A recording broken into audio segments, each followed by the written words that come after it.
8ஆம் தேதி நாளைக்கு மத்தியானம் 2 மணில ஆரம்பிச்சு மறுநாள் 4:40 வரைக்கும் வைகாசி விசாகம்னு இருந்துட்டு இருக்கு. இந்த வைகாசி விசாகம் முருகப்பெருமானின் அவதார நட்சத்திரம். இந்த நட்சத்திரத்தன்னைக்கு நம்ம என்ன பண்ணணும் அப்படின்னு கேட்டீங்கன்னா, வீட்டுல கந்த சஷ்டி கவசம், முருகப்பெருமானுடைய சண்முக கவசம், முருகப்பெருமானுடைய நாமங்களை சொல்லி பூஜை பண்றது ரொம்பவுமே சிறப்பு.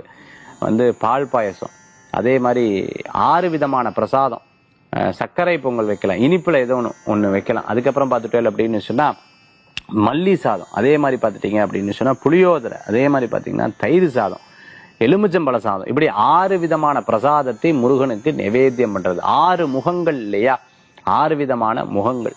அந்த 6 முகங்களுக்கும் வழிபாடு பண்றது ரொம்பவுமே சிறப்பு. சில பேர் வேல்லாம் வழிபாடு பண்ணுவேன், ரொம்ப நல்ல பலன்கள்லாம் கிடைக்கக்கூடிய முருகப்பெருமானை மனதார வேண்டிக்கணும். ஸ்கந்தா